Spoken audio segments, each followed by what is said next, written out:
What's going on, you guys? Welcome back. Ulysses Benitez here, reporting live once again.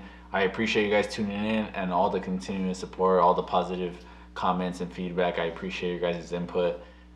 Assumptions about me, that's the topic today. And this is a fun one because apparently everybody thinks I'm a certain way, maybe a little serious, a little quiet. They can't really read me, maybe an asshole at times, a little arrogant. I don't know. I come off different ways to people. And it's something I've hated my whole life because it's been like that forever.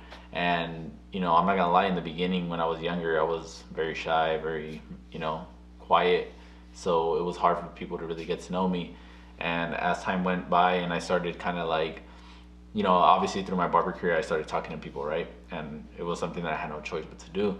That's when my personality started coming out. People started to get to know me a little bit better. But I mean, it's really been like that my whole life. Everybody's always thought, different things about me. And I feel like, I don't know how to call it. There's a word for it, but I come off a certain way, but I'm the complete opposite. That's kind of the best way to explain it. All right, so that's a little bit of background on myself and the assumptions that I've had my whole life, basically. So now it's time to answer some that you guys may have. Let's get started. The first one is gonna be, you weren't always confident. Yes, actually, that's true. I wasn't always confident. Like I told you guys, ever since I was younger, I was always very quiet and shy. I would never be that first person to answer in the class. I'd always hope that they never picked me, that kind of deal. And just with people in general, I didn't really know how to associate with other people, how to communicate. It was hard for me for a long time. Thankfully, I think hair really helped me. I think having that one-on-one conversation with clients, it's almost like you're forced to talk. So I feel like that's where I really, got my communication skills up, but for sure I wasn't confident with it. When you still worked at the shop, you were never home. Yes, that's partially true.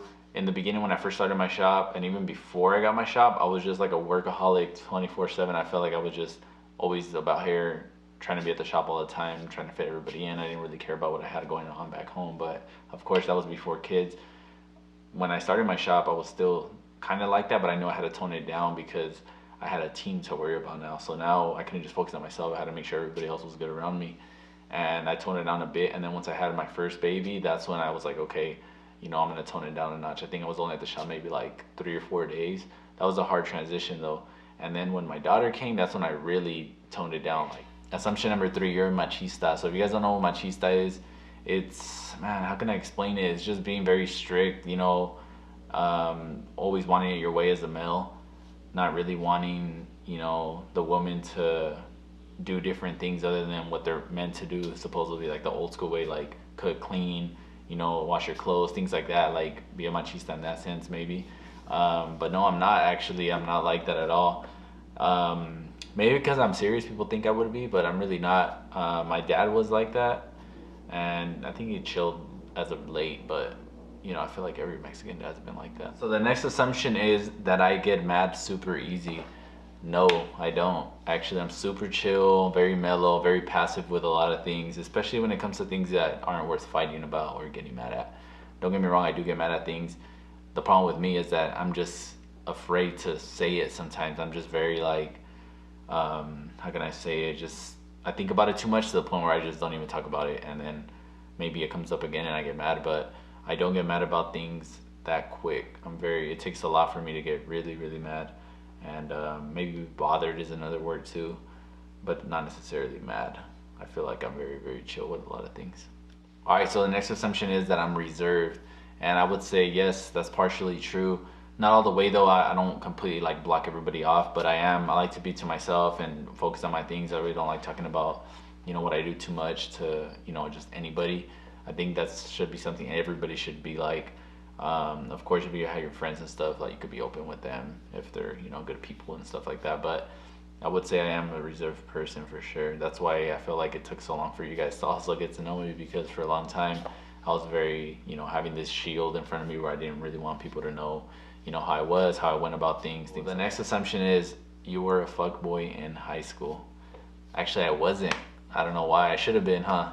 I always tell Blanca I think I should have been, but I just wasn't. I don't know, it wasn't really in me to be that way. I feel like for a long time I knew I could, because I did have a certain type of attention in high school when it came to girls, but I feel like I was just so damn shy and quiet that I was never that guy that was just out there. So maybe I just didn't realize how easy it was or something like that, but straight up that's just how I was.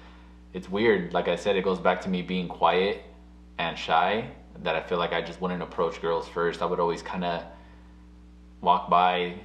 I'd be super shy, so I wouldn't, even if they were giving me attention or wanted to get my attention, I was still kind of like brushing them off. So maybe they thought I was, you know, thinking I was too good for them or something like that. But maybe I was interested, for example. I just wouldn't really show it. And I feel like for that reason, I was never really that fuckboy in high school, because I feel like those guys in high school, you know, they know what they got. They're confident about it. They're out there talking to all of them. I just wasn't like that. I'm not saying I didn't have that attention either, but it was kind of hard for me to break out of that, you know what I mean? All right, so the next one, I assumed you were 33. That's funny. So I'm only 27. All right, I know I look like I got some miles on me, but I'm actually a lot younger than most people think. Everybody always thinks I'm like 30, maybe because after I got my shop, I was workaholic, lost some hair, got some grays in my beard, things like that. But I'm actually not that old. Surprisingly, I think also people think that because of a lot of the things that I've done, or people base it off of whatever I've already accomplished. So it could be like getting my shop, married, kids, like that automatically adds age to you, right? So I feel like they think I'm just older because of those things, but nope, 27. I'm starting to feel a little older now though that I am 27. I feel like when I was 25 and under, I still felt very young. But now, for some reason, after 25, you start feeling different things. Your body hurts.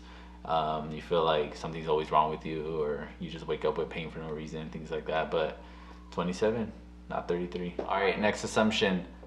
You love your wife more than she loves you. I think it's even. I just think that no matter whether it's me or her, anybody else in general would always think that you love the other person more than they love you. I feel like that's just common. You appear to be quiet, but you have a bit of a troublemaker side to you. No, I actually don't. I feel like for a long time I could have gotten in trouble when I was younger, being around the people I was around, or just kind of like out partying all the time. Mind you, I got with Blanca after high school, so I want to say like 19, 18 was when we really got together. Before that, obviously we talked, but before that I was out all the time. It was in dangerous areas, sometimes just out partying, but you know how it is. Sometimes you're out and about and you could get caught up into something, but I was never a troublemaker. I never got into fights, anything like that. Never got into fights over girls, nothing like that. All right, the next assumption, you don't like going to Blanca's YouTubers events. So I actually don't mind it. I feel like they're cool. I feel like she's the one that doesn't really like going. I feel like a lot of the times she kind of knows what to expect, and I guess it's just like any event. You know, even me, when I go to my barber events, you go and it's like all hyped and stuff like that, and then you get there and people are just kind of stuck in their own little world. They don't want to say hi. That's just the way the industries are though. Sometimes I get in there and I'm thinking like, man, these people are rude, they're not talking, but then they might think that about me too, because like I said, assumptions, right?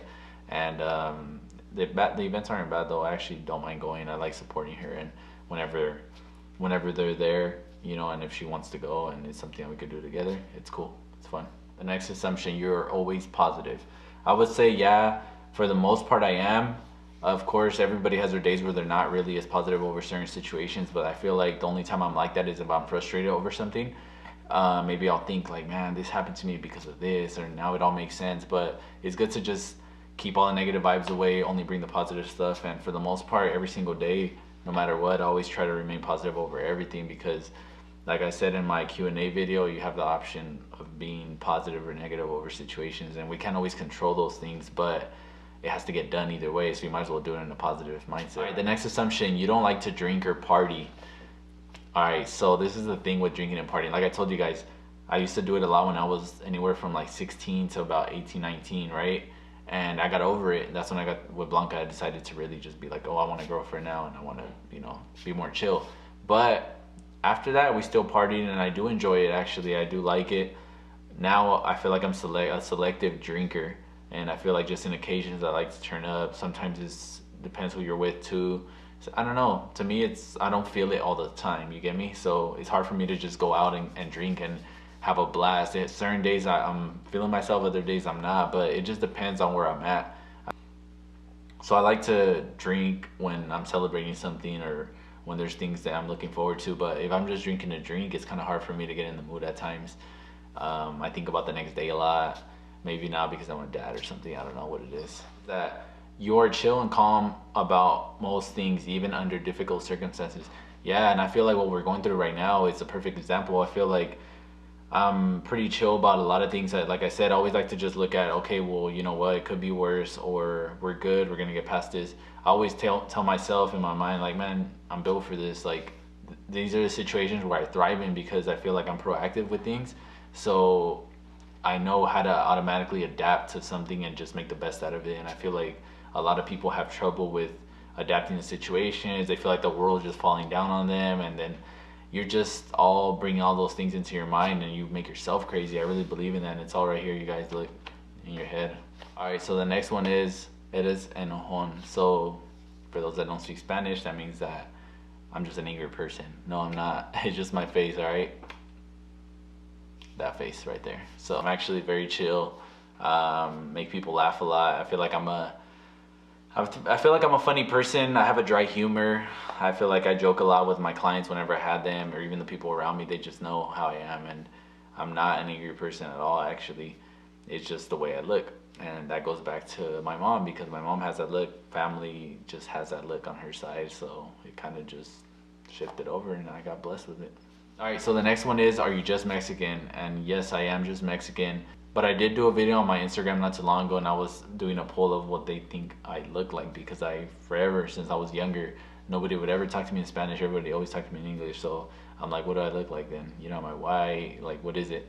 So after traveling as I got older in different states, there's not really that many Mexicans. So they for sure don't think I'm Mexican. They think I'm something else, either from Spain, somewhere in Europe. I've gone in the Middle Eastern at times, and obviously there's different, you know, type of ethnicities within that you know I could probably pass for. But yeah, I am just Mexican, full-blooded. So somebody did ask last time on YouTube, you are Mexican, what part of Mexico? So it's Estado de Mexico, so it's not Mexico DF, but it's around there. So if you're in the DF, you go towards like the mountain area, and it's literally a ranch, and they're just little communities. All right, next assumption, you didn't finish college. I actually didn't finish college. So I was gonna finish my community college. I wasn't really far off from finishing that and getting my AA, but I just decided not to, because it was at a point where I either finished that or I went to barber school, and barber school was just something I wanted to do at the moment. I just said, screw it, boom, I never went back to it. The plan was to go back though, and at the time that I did it, a lot of people were like, what do you mean you're gonna drop out and go to barber school? Like, what about your you know, degree, and then I could potentially go to like a state university or whatever. But I was never the school person, straight up. I just didn't like it, and I felt like I was more creative and artistic, so barber school was just something that attracted my attention more. So I hope you guys enjoyed today's video. Hopefully I answered all the assumptions. If you guys have any more, go ahead and comment below. I'll do my best to answer. Give this video a thumbs up, subscribe, and whatever other videos you guys want to see, go ahead and comment below so I can have a list for my next few videos. See you guys next time, and peace.